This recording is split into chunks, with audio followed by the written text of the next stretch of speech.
Mesdames, Messieurs les journalistes, bonjour. Bonjour à nos auditeurs qui nous suivent sur Bira FM 93.3 FM. Bonjour également aux étudiants du département des sciences de communication qui, comme vous le savez, viennent régulièrement à cette conférence de presse. Ce matin avec moi, le major Mohamed Ouabed, porte-parole de la force, et le capitaine Franck Ngapié, porte-parole de la police. Nous commençons, comme d'habitude, par quelques images qui ont marqué la semaine. Sur ces deux photos, le début des patrouilles MINUSCA, FACA à Bambari. Elles ont commencé cette semaine. Sur la photo de gauche, des images des véhicules des FACA et des Nations Unies. Et l'image de droite, une interaction entre militaires FACA et des casques bleus. Sur l'image suivante, c'est un militaire des forces armées centrafricaines accompagné de casques bleus qui s'entretient avec des civils dans cette ville. Également, sur ces images, une réunion qui a eu lieu cette semaine entre le comité technique conjoint et le panel de l'Union africaine dans le cadre du prochain recrutement des 1023 recrues des FACA. Nous en parlerons lors de cette conférence de presse. Comme vous le savez, le recrutement se déroulera du 5 au 14 novembre 2018. L'annonce a été faite par le ministère de la Défense. Et la MINUSCA soutient ce processus extrêmement important qui est ouvert à tous les centres africains. Sur cette image, quelques activités majeures du processus du recrutement. Comme vous le savez, la sensibilisation a commencé au mois d'août. Le mois de septembre, il y a eu une série de visites des centres d'évaluation. Il y a eu le déploiement au mois d'octobre des équipes précurseurs, une série de contacts. Et au mois de novembre, à partir du 5, à partir du 2, puisque le premier activité va se poursuivre. Notre collègue de la police parlera également de cette activité de renforcement des capacités. Vous le voyez sur l'image, des policiers et gendarmes centrafricains par le PNUD, l'ambassade des États-Unis et évidemment la MINUSCA. Nous parlerons également du projet de réduction de violences communautaires dont la formation a commencé à Bangui cette semaine. Là, vous avez une vue des 785 participants aux différentes formations. Nous en parlerons également. Les statistiques habituelles concernant les violations et abus des droits de l'homme entre le 24 et le 30 octobre 2018. 25 incidents, avec également les victimes, hommes, femmes et autres, les préfectures les plus touchées, qui sont au nombre de 4, Nana Mambere, Mambere Kadei, Haute-Koto et Ombomu. Nous parlerons également des activités civilo-militaires. Le porte-parole de la force reviendra sur cette campagne médicale par les Bangladais à Bois, la distribution de livres et kits scolaires par les Sri Lankais à Bria, également sur la distribution d'eau potable à Bossangoa par le bataillon camerounais, et également la visite aux locaux du projet de développement agricole à Wanda Djale, un projet qui a été mis en place par le bureau local de la MINUSCA et le bataillon zambien, mais aussi cette campagne vétérinaire à Bosemtele par les Bangladais. Et également, pour finir, toujours dans le cadre des activités civilo-militaires, des matchs de football entre les casques bleus sénégalais de la force et des FACA. C'était à Bangui, mais aussi un match organisé par le contingent mauritanien et qui a opposé des équipes de Bambari. Des trophées ont été distribués. Le soutien de la MINUSCA à la réforme du secteur de défense et de sécurité, notamment le redéploiement progressif et coordonné des unités FACA, se poursuit et connaît de nouveaux développements. Ainsi, à Bambari, ce mardi, a eu lieu la première patrouille conjointe force de la MINUSCA FACA. Les militaires des deux institutions ont patrouillé à Kijigra, Lapago, Bornou, Hadj et Sangaris, et l'initiative a été bien accueillie par les populations. Le commandant du détachement des FACA, a visité le marché central qui a réouvert ses portes après plusieurs années de fermeture et a échangé avec des marchands. Le marché, pour information, était fermé depuis 2014. La MINUSCA souligne qu'outre l'extension de l'autorité de l'État, la présence non seulement des FACA mais également des FSI a pour but de renforcer la protection des populations civiles. Dans ce sens, la MINUSCA réitère son appui aux autorités et dénonce des tirs sporadiques par des individus armés présumés de l'UPC qui veulent s'opposer à ces patrouilles. Ce sont des tirs qui ont été enregistrés au moment où ces patrouilles étaient lancées. Par ailleurs, la MINUSCA rappelle que la résolution 2387 du Conseil de sécurité dit, je cite, demande aux autorités centrafricaines d'appliquer la politique nationale de sécurité pour la réforme du secteur de sécurité afin de se doter de forces de défense nationale et de sécurité professionnelles, ethniquement représentatives et régionalement équilibrées. Le processus d'appui de la MINUSCA, comme je le disais au début, porte également sur le recrutement des 1023 FACA. Et à cet effet, la MINUSCA participe ce matin à une réunion du comité stratégique coprésidée par la ministre de la Défense, le représentant spécial adjoint du secrétaire général ainsi que le commandant de la mission technique de l'Union européenne. Il s'agit certainement de la dernière rencontre de ce comité stratégique avant le lancement effectif du processus de recrutement qui se déroulera du 5 au 14 novembre dans les 16 préfectures de la Centrafrique. La MINUSCA, à travers notamment la section SSR, réforme du secteur de sécurité, apporte un soutien logistique, technique et matériel, notamment dans le domaine de la sensibilisation, de l'information, de la formation des équipes de recrutement ainsi que leur déploiement sur le terrain. Par ailleurs, la MINUSCA condamne l'irruption par une vingtaine d'éléments du FPRC dans la mairie de Ndélé, préfecture de Bamingui-Bangoran, alors que s'y déroulait une activité liée au processus de recrutement des FACA. La force de la MINUSCA a renforcé les patrouilles dans la zone et la police de la mission est en train d'enquêter sur cet incident.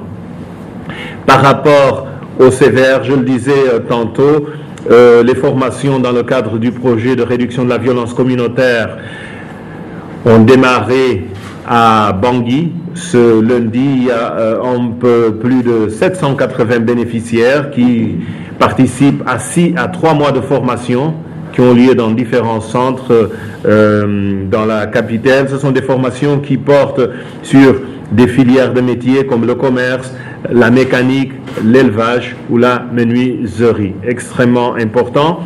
Et à boire, cette opération dans le cadre du projet de réduction de violence communautaire a permis de collecter 1191 armes traditionnelles, des armes de chasse, mais également des cartouches de différents calibres au nombre de 447, des grenades, 2 roquettes, 2 grenades lacrymogènes et 1 mortier.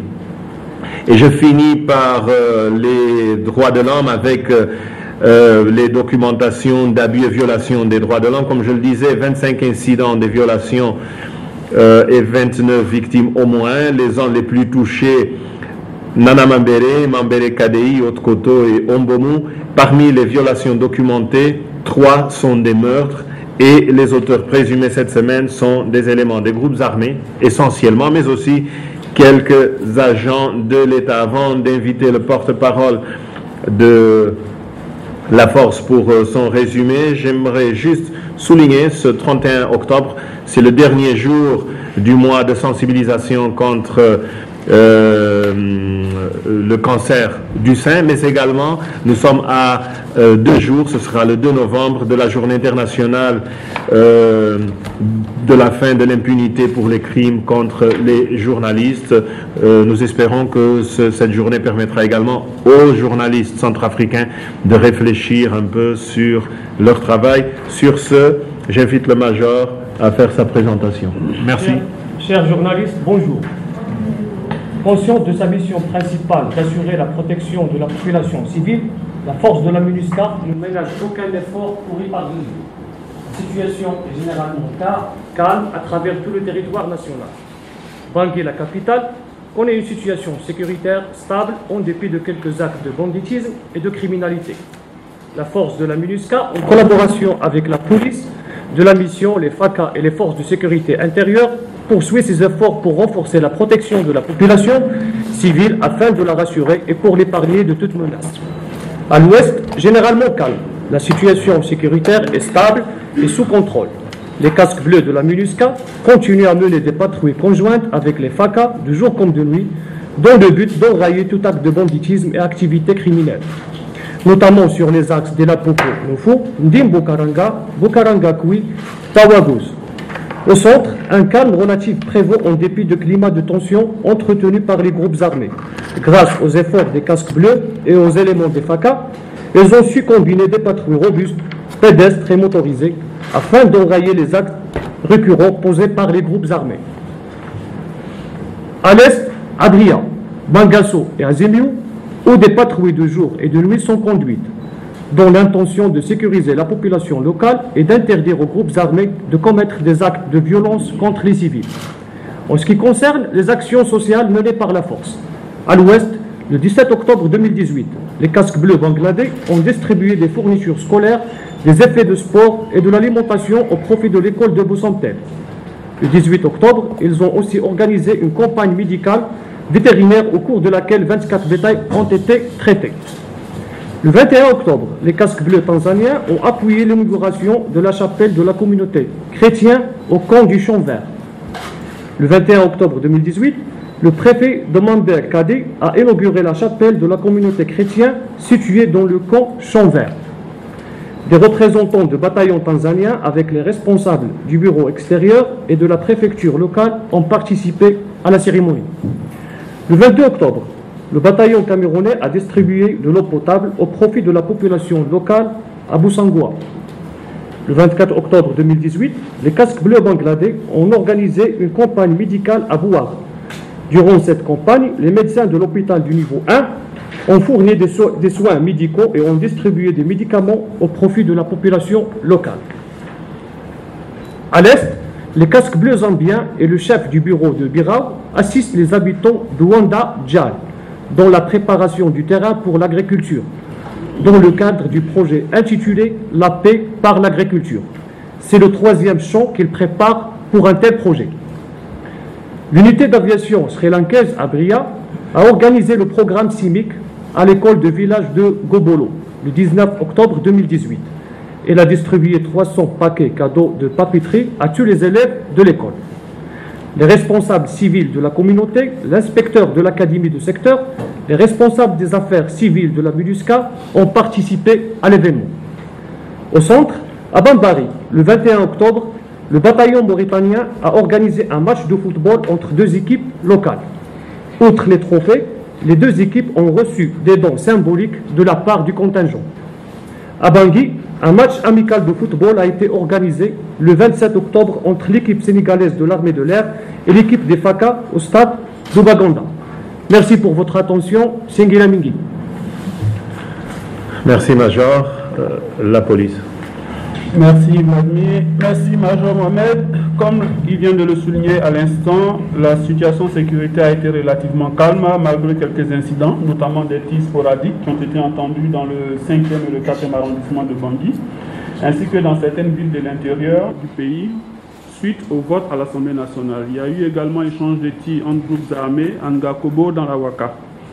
À Bria, plusieurs cas de menaces de mort par des groupes armés ont été enregistrés dans les camps de déplacés internes de la ville. La police de la MINUSCA s'est mise donc en position d'alerte et accentue les patrouilles dans la ville et surtout dans les camps de déplacés pour maintenir le calme. Toujours à Bria, 10 personnes qui avaient été remises à la police de la MINUSCA par la FSI de la ville ont été transférées à Bangui le 23 octobre dernier pour être remis aux autorités judiciaires centrafricaines. 4 autres qui avaient été relâchés sur place à Bria sur instruction des autorités judiciaires pour manque de preuves. À Kagabandoro, une patrouille de la police de la MINUSCA a interpellé un individu qui venait de violer une mineure de 15 ans. La victime a été orientée vers un centre de santé pour sa prise en charge médicale. Une enquête a été ouverte. Le mis en cause sera bientôt transféré à Bangui les jours à venir et remis aux autorités judiciaires. C'est le 6e cas de viol enregistré au cours de la semaine écoulée. Ces viols sont pour la plupart et malheureusement commis sur des mineurs. Dans le cadre des postes de police avancés, les casques bleus ont entrepris une sensibilisation des populations du camp de déplacés de Lazare de Kagabandoro sur la culture, la vente et la consommation de drogue, notamment le cannabis et ses méfaits. Cette initiative est une réponse au développement de la consommation de cannabis dans la région de façon générale et en particulier dans les camps de déplacés. Par ailleurs, récemment annoncé, les journées portes ouvertes de la police et de la gendarmerie ont été reportées à une date ultérieure. Ont été également reportées à une date ultérieure la sortie des 500 qui étaient prévues pour aujourd'hui même. Malheureusement, 2 de ces recrues mises à la disposition de la Légion de la gendarmerie mobile ont trouvé la mort suite à un accident de la circulation routière au niveau du rond-point Marabena le 28 octobre dernier. 2 autres élèves et leurs encadreurs ont été blessés dans cet accident et ont été conduits dans les hôpitaux pour leur prise en charge médicale. L'accident aurait été provoqué par un conducteur en état d'ébriété apparent qui ne s'est pas arrêté après son acte. La MINUSCA présente ses condoléances aux familles et proches des 2 élèves décédés et souhaite un propre rétablissement aux blessés. Pour finir, vous avez pu le constater sur les photos tout à l'heure. Dans le cadre du renforcement des capacités des forces de sécurité intérieure, la police de la MINUSCA a organisé une session de formation de premiers intervenants sur les scènes de crime au profit de 40 policiers et gendarmes, dont 13 policiers pour être précis et 17 gendarmes, du 29 au 30 octobre à l'ENAM de Bangui. Merci à tous. Merci. Nous avons pris 17 minutes pour nos présentations. Vous avez 43 minutes pour vos questions. Mesdames, Messieurs les journalistes, la parole est à vous. Le réseau des journalistes francophones. Et on va... Mes questions. La première question, ça concerne la sortie officielle des policiers et gendarmes programmés pour aujourd'hui. Nous voulons apprendre qu'il y a eu un report. Est-ce qu'on peut connaître des raisons? Est-ce que cela ne va pas jouer sur le prochain recrutement? Maintenant, la deuxième préoccupation, ça concerne toujours le recrutement, cette fois-ci, les FACA. Nous venons d'apprendre que c'est le 5 novembre. Est-ce qu'avec le soutien de la MINUSCA, les choses vont passer bien? Parce qu'on se souvient dans ce pays, il y a eu un recrutement qui a posé beaucoup de problèmes. Et est-ce que cette fois-ci, avec la présence de la MINUSCA, il y aura vraiment des conditions qui seront respectées et ce sont les Centrafricains qui seront recrutés. Quand je parle des Centrafricains, c'est-à-dire les sortissants des 16 préfectures. Je vous remercie. Merci beaucoup. La police pour la question concernant... La sortie des 500 qui a été reportée. Oui, effectivement, la sortie a été reportée à une date ultérieure. C'est la décision prise par le gouvernement centrafricain. Mais je tiens à vous rassurer, ça ne devrait pas avoir d'impact sur le prochain recrutement. Prochain recrutement pour lequel, d'ailleurs, le gouvernement centrafricain vient juste de prendre le décret qui nommant le comité mixte d'organisation de ce concours-là. C'est tout un ensemble d'étapes. Au fur et à mesure, on vous donnera les informations là-dessus. Mais les 500, leur sortie a été reportée juste pour quelques jours et je pense que le gouvernement donnera très bientôt la date pour la prochaine sortie. Par rapport au recrutement des FACA, il s'agit d'un processus qui est mené par les autorités centrafricaines, par le ministère de la Défense. Évidemment, la communauté internationale, notamment la MINUSCA, font partie du comité stratégique. Elle participe d'ailleurs ce matin à une réunion qui est coprésidée par la ministre de la Défense et la reconstruction de l'armée, ainsi que le commandant de l'EUTM. La MINUSCA, elle apporte son appui sur différents aspects, je l'ai dit tout à l'heure, sur le plan logistique, sur le plan de la communication et sur le plan surtout de la présence et le travail de ces équipes de recrutement sur le terrain. C'est un travail qui se fait de manière consensuelle et le gouvernement l'a dit clairement, c'est un processus qui est ouvert à tous les citoyens centrafricains et qui va se dérouler malgré quelques incidents, comme je l'ai dit tout à l'heure, par la FPRC. Il va se dérouler un peu sur tout le territoire. Et d'ailleurs, cette semaine a eu lieu une réunion entre le comité technique, il y a un comité stratégique, mais il y a également un comité technique avec le panel de l'Union africaine pour justement faire en sorte que dans les zones où l'autorité de l'État n'est pas très représentée, que tous les partenaires, notamment l'Union africaine, aident justement à l'organisation de ce processus de recrutement. Le gouvernement l'a dit, il se déroulera du 5 au 14 novembre 2018, dans quelques jours.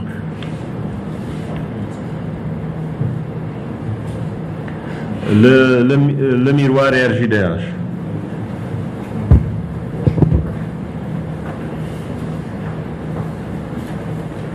Merci Vladimir, merci à M. Mohamed, porte-parole de la France, merci M. Napilote, porte-parole de la police. Je suis Landry Makopala, directeur du quotidien Le Miroir. J'ai deux petites préoccupations. La première, c'est suite à la déclaration de Abdoulaye Hissène, se met déjà sur les ondes RFI, menaçant la paix et la quiétude en République centrafricaine. J'aimerais savoir quelles sont les dispositions prises par la MINUSCA. 2. Également, à Bria, deux éléments casque bleu ont été arrêtés et un commandant de brigade était à Bria, si je ne me trompe pas. Et Livre-Jol, Falsé Rebelle, et par rapport, ils ont été libérés par échange. Comment la MINUSCA avait procédé à cette négociation? Merci. RJDH. Merci. Je suis Jefferson Sili, de journaliste pour les droits de l'homme pour l'ONG RJDH. J'ai deux questions. La première est le porte-parole de la police a annoncé qu'il y a des tirs de détonation d'armes au camp par rapport à la destitution de l'ancien PAN, le président de l'Assemblée nationale. Par rapport à cette situation, l'ex-président de l'Assemblée a organisé un meeting d'apaisement où on a pu regarder certains groupes, les leaders des groupes milices qui étaient recherchés par la justice centrafricaine. Parce que récemment, au mois de mai, le procureur général de la Cour de Bangui, la section du tribunal de la Cour de Bangui, a lancé un mandat d'arrêt contre M. Nimé, alias Force. Mais lors de ce meeting, on a dit ce monsieur, parmi ces milices qui assurent la sécurité de l'ex-PAN, par rapport à ce lancement de mandat d'arrêt, pourquoi les forces de la sécurité du ministère qui étaient sur place n'ont pas pu mettre la main sur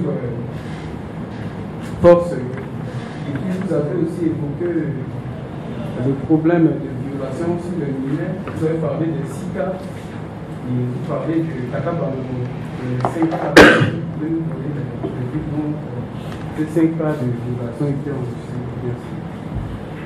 Merci beaucoup la police pour notamment ces dernières questions et les aspects techniques sur l'arrestation de Bria.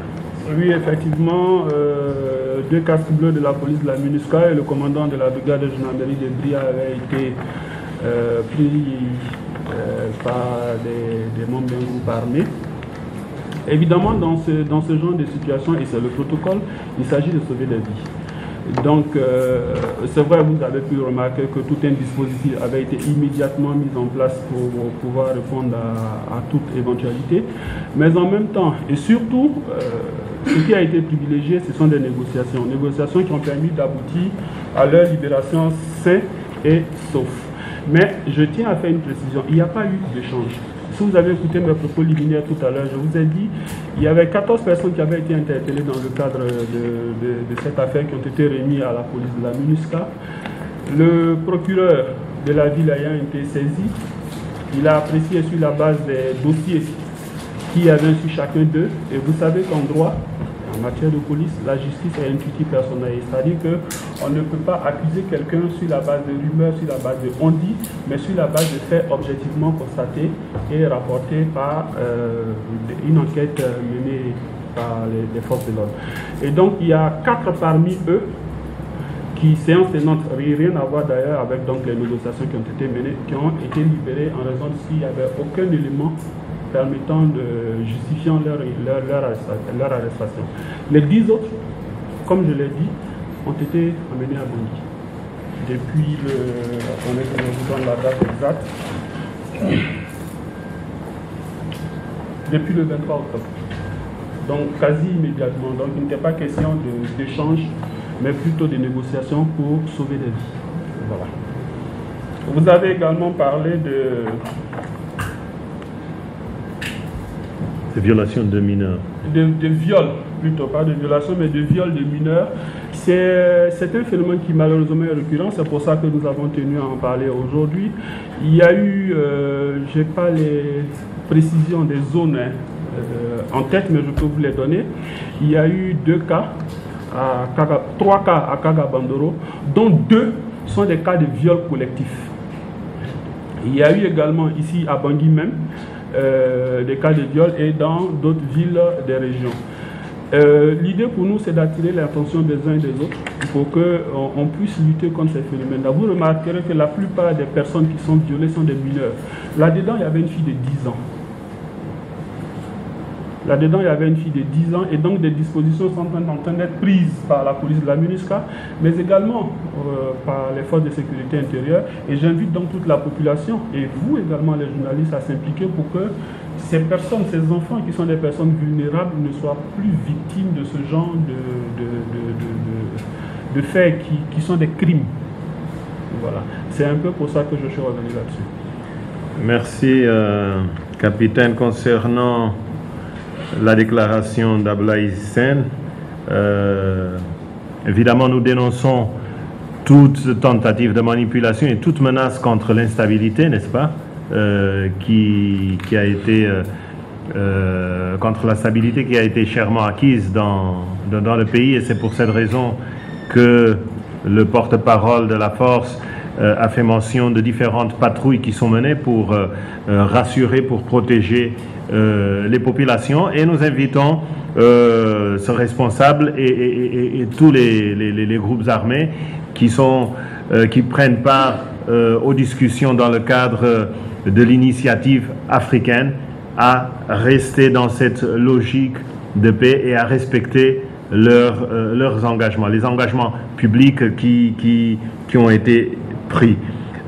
Concernant ce qui s'est passé au kilomètre 5, les casques bleus de la MINUSCA étaient présents pour une mission bien spécifique, c'était d'assurer la protection du président du Parlement, qu'il était au moment où il parlait, et c'est pour cette raison. Elle avait cette mission bien spécifique, elle n'avait pas d'autre mission, et par ailleurs, toute autre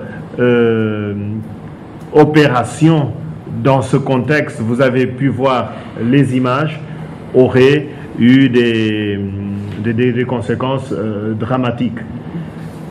Encore une fois, je le répète, les casques bleus qui étaient présents étaient là-bas pour s'occuper de la sécurisation du président. Et cette protection, elle ne s'adresse pas à une personne. Elle s'adresse à une institution. Depuis qu'il y a eu élection d'un nouveau président du Parlement, c'est ce nouveau président du Parlement centrafricain qui bénéficie désormais de la protection des casques bleus de la MINUSCA. Ouais. Pour la protection des institutions constitutionnelles, c'est une priorité de la MINUSCA, outre la protection de la population civile. Justement, la force de la MINUSCA était sur place pour protéger les personnes représentant de ces institutions. Voilà. Merci. J'avais vu tout à l'heure le témoin et l'arbre qui parle. Je vous remercie de m'avoir donné la parole. Je suis Irma Yabo du journal Les Témoins. Monsieur le porte-parole de la force, dans vos propos tout à l'heure, vous n'avez pas fait mention de la situation sécuritaire de la base photo. Pouvez-vous nous faire le point sur cette situation sécuritaire? Parce qu'au dire des populations locales, elles sont abandonnées à elles-mêmes. Que dites-vous? Donc pour les... on prend l'arbre qui parle et ensuite... Merci, je suis Fernand Nathan, banabadité du journal L'Arbre qui parle. Ma première préoccupation, c'est juste pour demander qu'est-ce qui motive la MINUSCA maintenant de travailler conjointement avec nos FACA, alors qu'auparavant, ce n'était pas le cas. N'est-ce pas que la MINUSCA a failli à sa mission? C'est pour cela qu'elle a sollicité l'expérience des FACA. Tout à l'heure, chaque mercredi, quand il y a la conférence de presse de la MINUSCA, on nous montre pour aujourd'hui la ville de Nana, les préfectures de Nana Mambéré, Kadé, Haute-Koto, Omboumou, tout ça pour les violations. Mais quelle stratégie ou bien quel effort la MINUSCA peut faire pour mettre au moins un terme à ces violations de l'homme dans ces villes? Je vous remercie. Major, pour la situation dans la Haute-Koto. C'est au secteur Est, les patrouilles robustes, conjointes, mixtes, sont toujours menées là. Pour nous, la situation est maîtrisée et sous contrôle. Merci. Concernant votre question, l'arbre qui parle, la violation des droits de l'homme, quelle stratégie, quelle réponse? La réponse, elle est évidemment globale. Et l'une des premières réponses, c'est évidemment la documentation.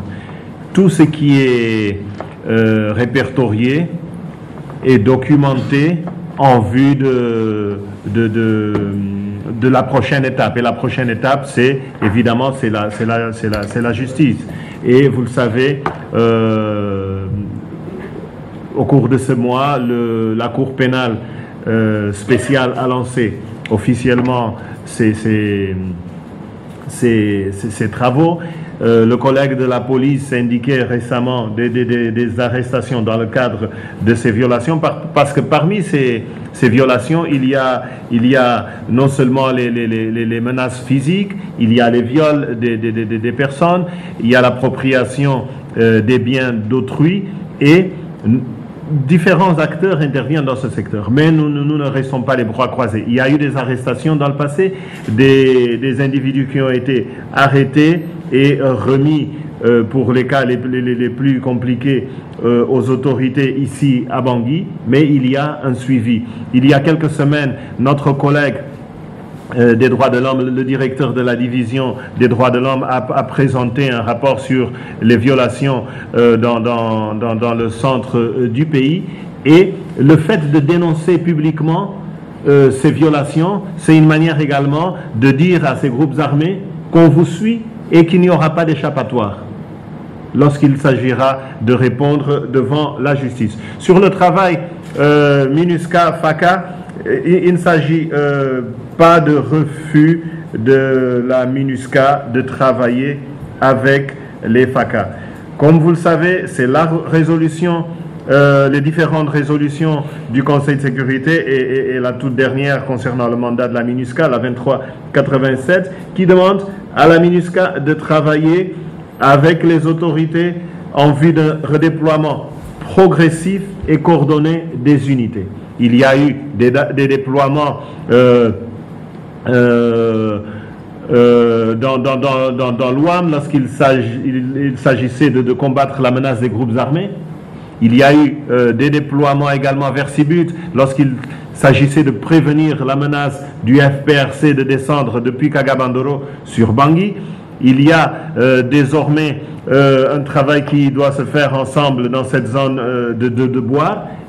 Il y a Obo, il y a Bangassou, avec des patrouilles qui ont lieu depuis Bangassou vers Rafaï et qui vont atteindre Zemio, où il y a quelques problèmes qui sont en train d'être maîtrisés. Il y a Obo, où il y a également des patrouilles sur cette zone, et désormais Bambari. C'est un travail progressif, c'est un travail coordonné, et les deux parties vont le poursuivre parce qu'il s'agit de restaurer l'autorité de l'État, il s'agit de protéger les populations. Mais aucunement, la MINUSCA n'a essayé de tenir les forces de défense et de sécurité à l'écart. Au contraire. Radio Ndekeluka et Tribune d'Info.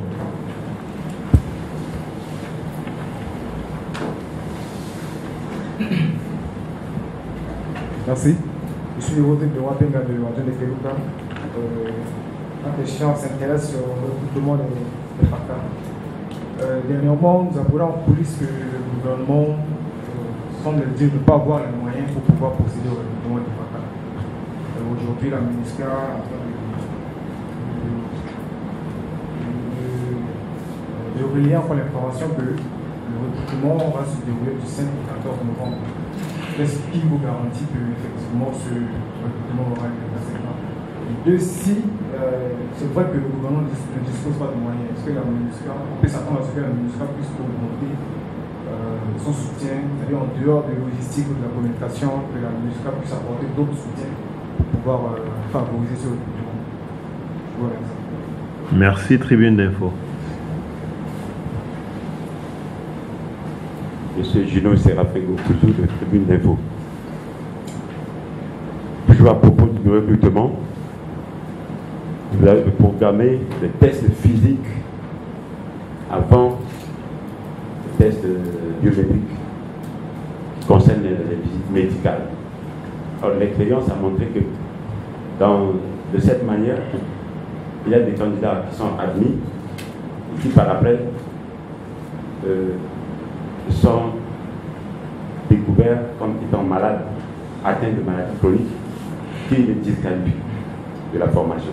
Pourquoi ne pas ouvrir un centre de médecine militaire pouvant aider à délivrer des certificats médicaux avant de constituer le dossier pour que ces certificats fassent partie des pièces à fournir que de procéder à la biométrie après le test physique. Cette année, la journée mondiale de l'alimentation va se dérouler à Bambari dans quelques semaines.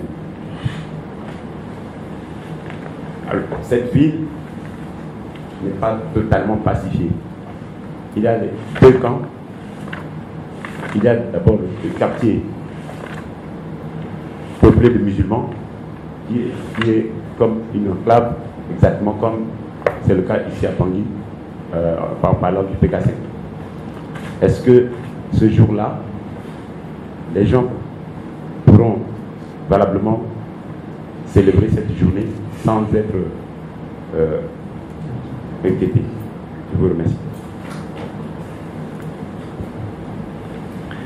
Merci.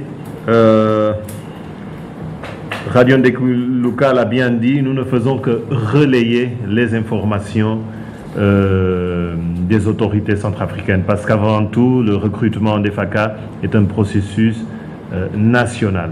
Et notre appui, quand je dis appui dans le domaine de la sensibilisation, dans le domaine de la communication, c'est ça. C'est d'utiliser toutes les plateformes de la MINUSCA pour dire à tous ceux qui sont intéressés ce que le gouvernement a décidé. C'est vrai qu'il y a un travail d'équipe, il y a ce comité stratégique avec la ministre de la Défense, avec le représentant spécial adjoint, le commandant de l'UTM et d'autres partenaires, aussi bien internationaux que nationaux. La décision de reporter, parce que le recrutement devait débuter un peu plus tôt, ça a été retardé, mais l'annonce a été faite par le gouvernement. Il y a toute une série d'activités qui vont avoir lieu d'ici là, dont cette réunion dont je vous ai parlé ce matin du comité stratégique. Et c'est au sein de ce comité stratégique que des décisions sensibles sont discutées. Quant à l'appui de la MINUSCA, je ne parlerai pas de chiffres, ce n'est pas le plus important, même s'il y a des montants qui ont été mis à disposition, mais il y a la formation, il y a le déploiement des équipes de recrutement. Vous le savez que le pays ne dispose pas de moyens et surtout d'infrastructures parfois routières pour permettre le déplacement de ces équipes. C'est un effort auquel nous sommes en train de contribuer. Faudra-t-il augmenter? Ce n'est pas à moi de le dire. Si c'est décidé, je vous le communiquerai en tant que porte-parole. Sur les tests physiques qui devraient avoir lieu avant la visite médicale, je vous renvoie également aux autorités nationales pour répondre à cette question. Et concernant également la question de journée mondiale de l'alimentation à Bambari, je le disais tout à l'heure,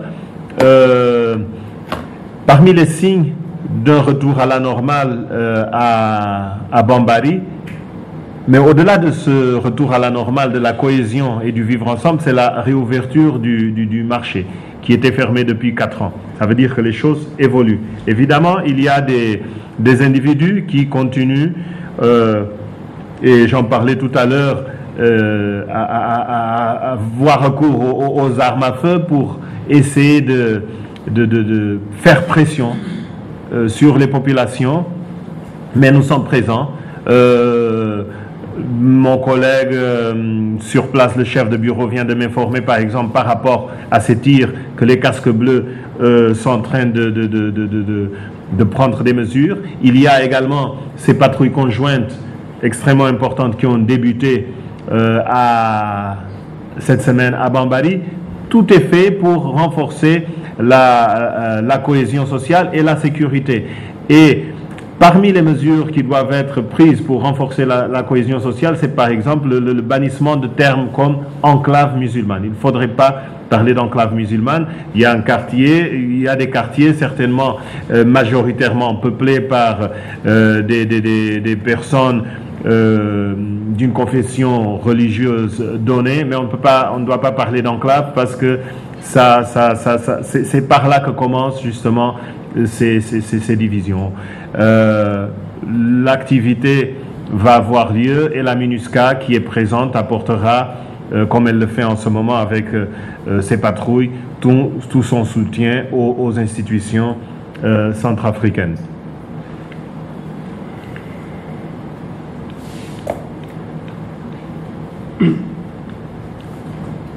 D'autres questions?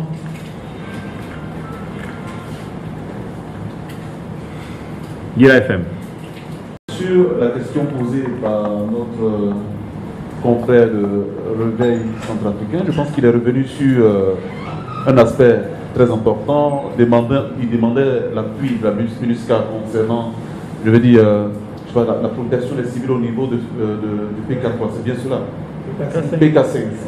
Voilà, je pense que est-ce qu'on peut être plus large là-dessus pour expliquer, donner beaucoup plus d'informations là-dessus?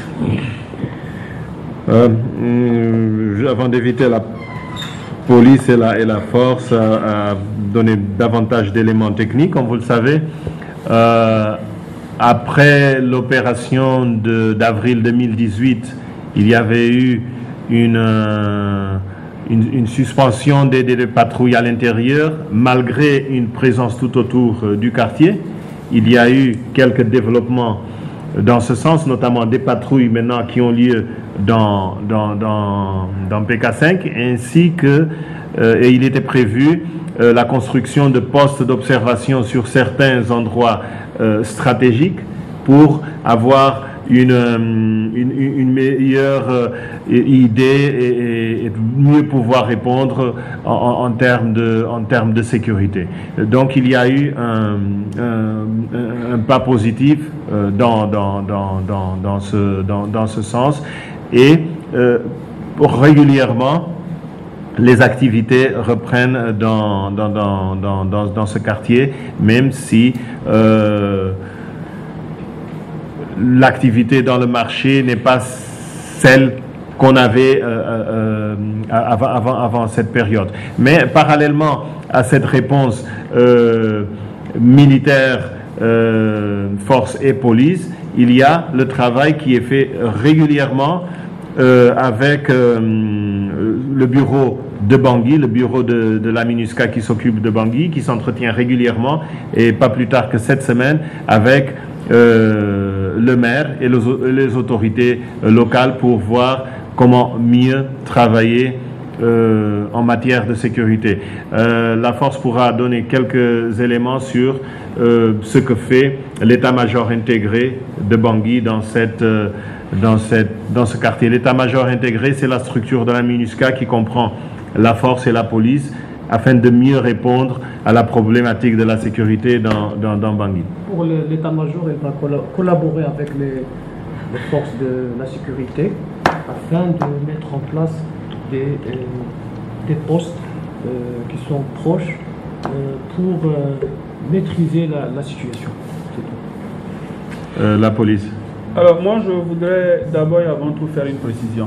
Les forces de l'ordre sont des professionnels de la sécurité, et toute intervention qui doit être menée, avant toute intervention, il y a une évaluation saine et objective de la situation qui est faite et qui ne laisse aucune place à l'émotion. Je pense que la question est née de ce qu'on a pu voir à Nimeri Mata, alias Force, lors du meeting de l'ex-président de l'Assemblée nationale. Mais comme je l'ai dit, la priorité des priorités, la priorité de la police, de la MINUSCA, la priorité de la MINUSCA, c'est la protection des populations civiles. Si vous engagez une intervention là où il y a autant de monde, vous allez peut-être prendre Mata, vous allez faire beaucoup de morts. Des personnes qui n'ont pas demandé à être mêlées à ça.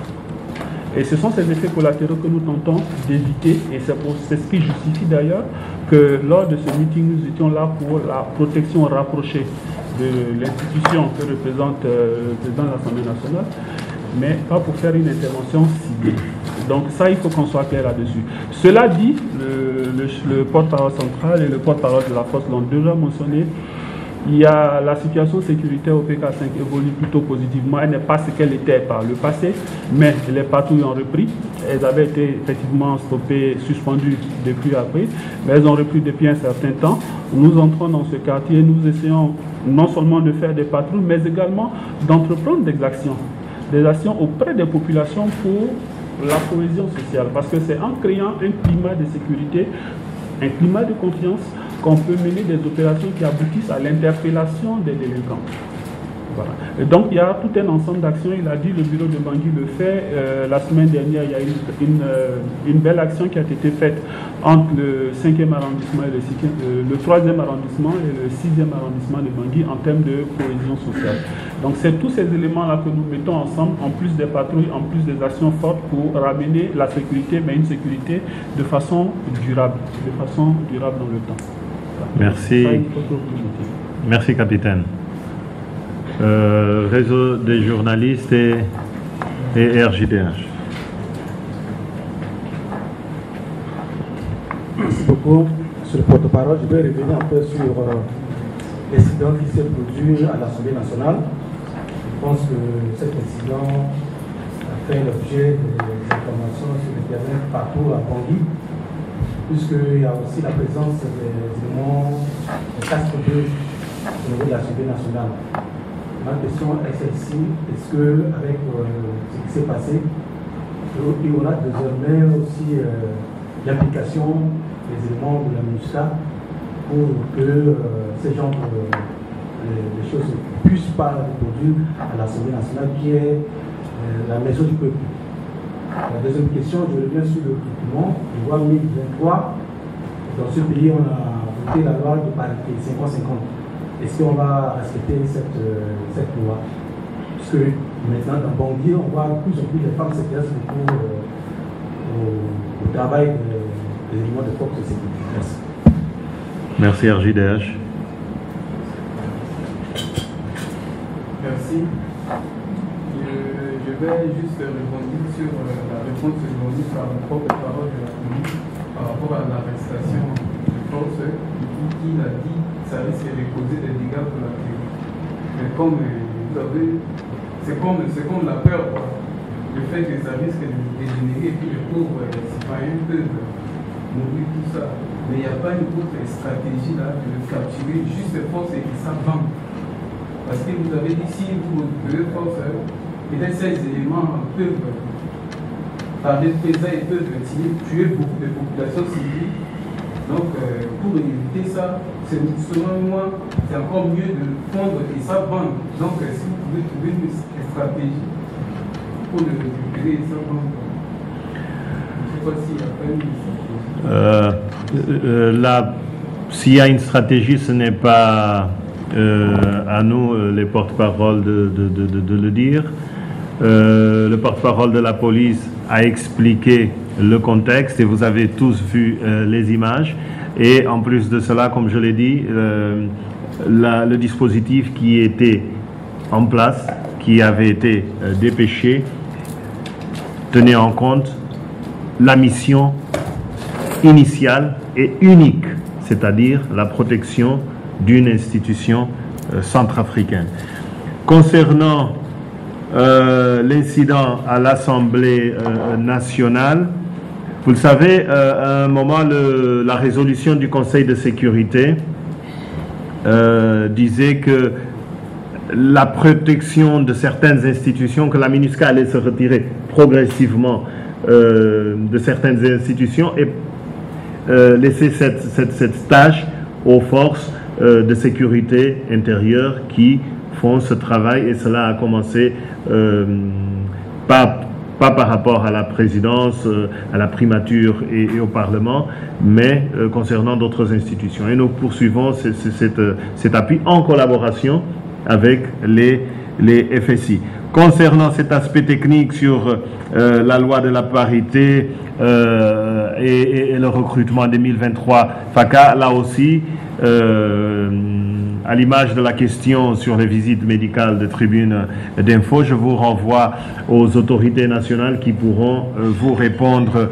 Mais je sais que la question de la parité est prise en compte. Je ne peux pas parler de chiffres, ce n'est pas à moi de le dire, mais adressez-vous aux autorités. Et sur l'image que vous avez effectivement vue, il y a des femmes qui servent dans les FACA.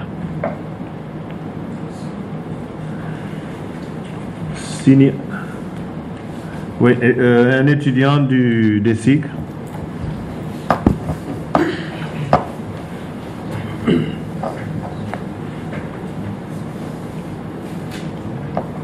Merci, je suis Christian Singa, étudiant au DECI. J'ai juste une petite question. Alors, qu'est-ce qui justifie aujourd'hui la présence des éléments de l'UPC dans la ville de Bambari, alors que dans ces derniers temps, la MINUSCA déclare la ville de Bambari ville sans armes? Merci.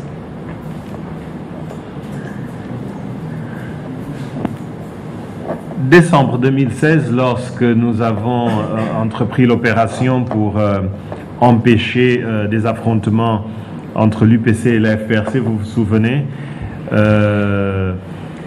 nous avons pu obtenir le départ de leaders de groupes armés. Ali Daras, quelques leaders anti-Balaka de la ville, afin de faire de ce chef-lieu de la Ouaka une ville sans groupes armés, ce qui suppose pas d'hommes qui circulent en armes et en uniforme. C'est ce qui s'est passé jusqu'aux événements de mai 2018 où il y a eu, suite à des rumeurs, des affrontements et de nouveau ces éléments de l'UPC. Notre réponse a été des patrouilles et depuis des patrouilles MINUSCA, FACA, mais notre réponse est également un travail qui est fait par le bureau de terrain avec non seulement des représentants de ces groupes armés, mais également les comités de paix locaux pour que cette ville qui est le porte-drapeau en termes d'extension de l'autorité de l'État, parce qu'il faut regarder d'où on est parti et où est-ce qu'on est à Bambari avec la présence des FSI depuis quelque temps, désormais des FACA, les choses évoluent positivement. Ville sans armes, c'est un autre concept, c'est beaucoup plus compliqué, mais c'est un défi que les autorités centrafricaines sont en train de relever avec la commission de lutte contre les armes légères, l'appui évidemment de la MINUSCA et d'autres partenaires, mais d'abord ville sans groupes armés, et nous ferons tout pour que Bambari redevienne ce qu'il a été après décembre 2016. Et c'est pour cette raison que nous avons tenu à vous parler de ce pas extrêmement important, de ces patrouilles conjointes entre les casques bleus de la force et les militaires FACA. Sur ce, je vous remercie. Je remercie les auditeurs qui nous ont suivis sur Guira FM. À très bientôt.